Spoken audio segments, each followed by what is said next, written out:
A few months ago, we test drove the BMW Z or Z4, and at that time I said, if we can get our hands on a brand new Toyota Supra, we'll have it on the channel.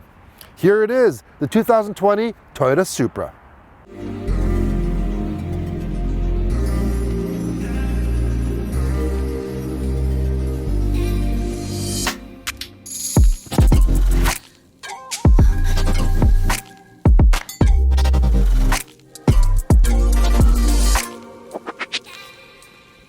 Many of you already know that Toyota and BMW have a joint venture with the Z4 and the Supra, and they're built alongside each other in Austria. Even though they share a lot of the same components, they are vastly different, especially in the looks. In the front, this is kind of fresh looking in my eyes because everyone's going into a huge, massive grille nowadays. And now you have this smaller grille, kind of split into three.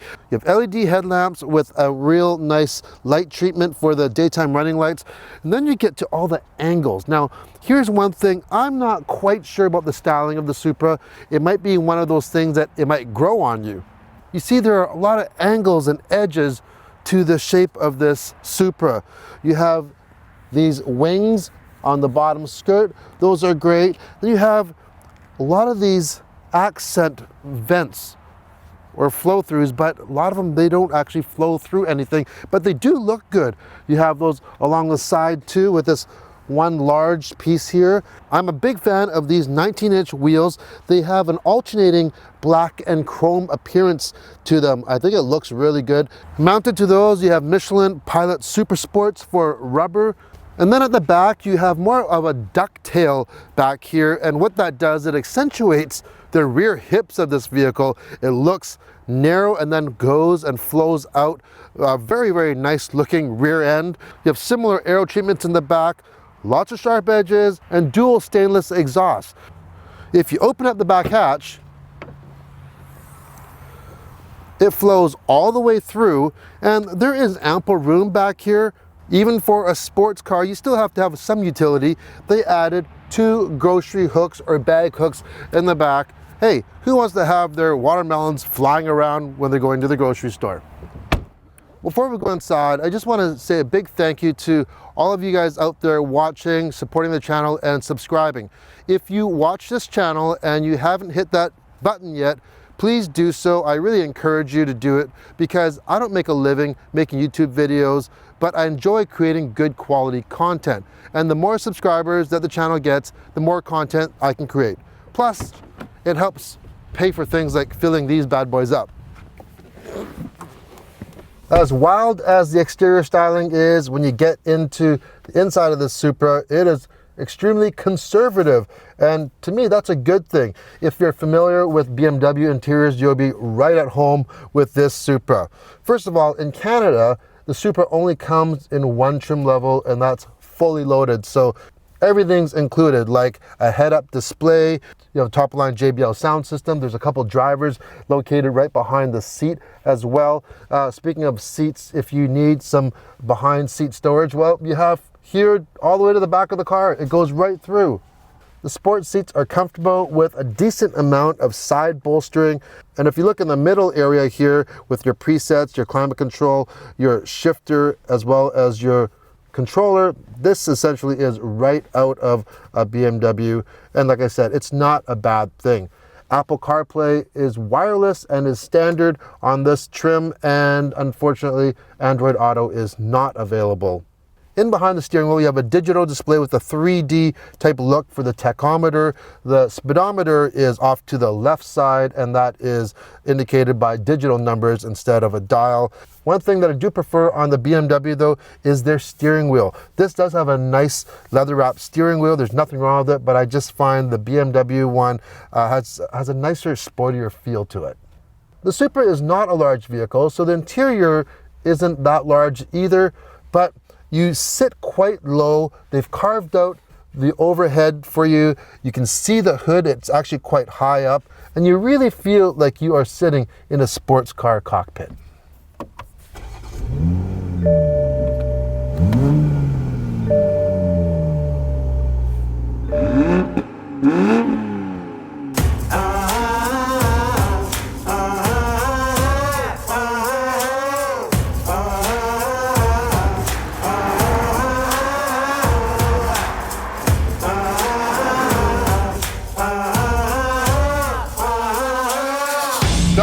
Supra has brought back a lot of memories. First off, I remember as a kid or even a teenager and seeing a new model of car on the street for the first time. I remember even the Mazda Miata. The first time I saw that, I'm like, wow, you know, like, and when I saw another one, it was such a treat to see something that unusual and new. So regardless if you like the styling of the Supra or not, especially in this nitro yellow, this thing gets looks, and a lot of people are asking about it. That is absolutely for sure. Also, back in the day, I owned a 1986 and a half Toyota Supra, and that was one of my favorite cars ever. The one thing I wish that this car had the same as what my old Supra had was cargo top would be really nice, and some back seats, because it is handy to have a couple rear seats, even just in a pinch if you need to throw someone back there or a couple kids. Just like the BMW, this Supra is powered with a 3-liter inline 6-cylinder that's got a twin scroll turbocharger. It puts out 335 horses and 366 pound-feet of torque. Now, the BMW though has 385 horsepower, so 50 horsepower more. But is it really noticeable? I'm not sure. I think you'd have to drive them back to back just to really see if there is that much difference. This thing might be underrated if anything. So it's matched to an 8-speed automatic transmission as well. It's very quick. You have paddle shifters behind here, or you can just put into manual there. One thing that is omitted in both vehicles though is a manual gear shift, and that is too bad. It really, really is. I know a lot of people aren't buying manuals. If I bought this vehicle, I would buy a manual. I really would. With this engine and a 6-speed manual, it's perfect, it really is. But anyways, if we go into sport mode here, hit that sport button, you can hear the exhaust change. The transmission definitely gets crisper and more responsive, holds those gears a lot longer, steering stiffens up, and you have adaptive suspension. Let's hit a couple manhole covers here, and here we go. It's not jarring. I drove over some big speed bumps, and when you go into regular normal mode, it is not a bad ride at all. Let's go back into sport. Now when you go into sport, there's also a launch control. 0 to 60 is in about 4 seconds with this Toyota. I almost said BMW. You hear the little pops, and yeah, this thing goes. It's a small car with a lot of power. Rear-wheel drive only, and those rear wheels can break free fairly easy. You can definitely have a lot of fun, and you could easily go through quite a few rear tires in this car though. Recently I was in Tokyo, and I had a ride in one of these with a drift driver, and yeah, it likes to have fun. It likes to throw that back end out, and if you take that traction control off, you can make it happen very, very easily. For everyday drivability, I have no issue with this vehicle at all. It's a little bit on the loud side. Of course, there's not a lot of sound deadening in a sports car, but it's definitely tolerable, that's for sure. We're going on to some rough pavement here, and you'll hear in a second pretty well as loud as it would possibly be. There we go.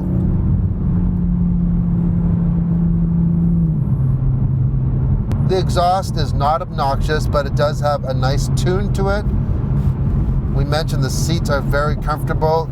Visibility is fairly good. Of the rearview mirror, that window in the back is fairly narrow. It's actually long, but quite narrow.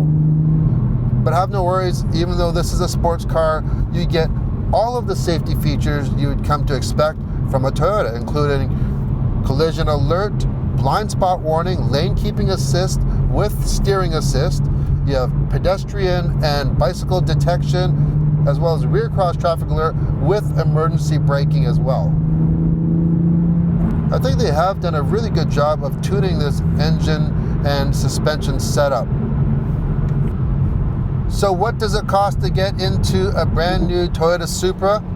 As we mentioned, in Canada, it only comes in the one trim. and it goes for $64,990, so under $65,000. And if you match that up with the BMW Z4 with the M40i, which is the 6-cylinder, that goes for about $76,000. So that's $10,000 less than the BMW. In Canada, there are about 300 allotted for the country, and I'm not sure if they're all spoken for or not. If not, I'm sure they're going to go pretty quick. So if you're interested in one of these, I'd go talk to your Toyota dealership as soon as you can. Things have sure come a long ways between my older Supra and this brand new one. My old one was more of a GT car. It was a touring car. It was big, it was heavy, it was comfy. This, it's comfy, but it's definitely not big. It's very small and nimble, and that much power in this small little package. It's very, very exhilarating, that's for sure. On corners, it gives you a lot of confidence. I really wish I could take this on maybe an autocross course or a racetrack, just to really feel more of what this car can really do. It's definitely fun on the street though.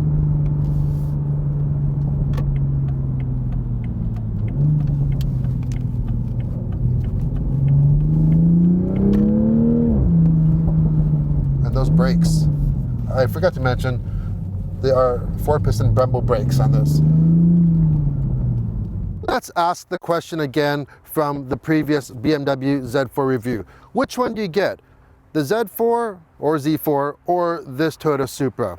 It's a pretty easy answer. You see, if you are a fan of open air driving, you need a convertible, well, you gotta get the BMW. But if open air driving is not your priority, but pure performance driving is, well then I'd say get the Supra. And for the money that you save over a BMW, you could put that into even more mods to make this car even better. If you like the video, hit the thumbs up, and if you want to see more everyday reviews, hit the subscribe button. Thanks for watching.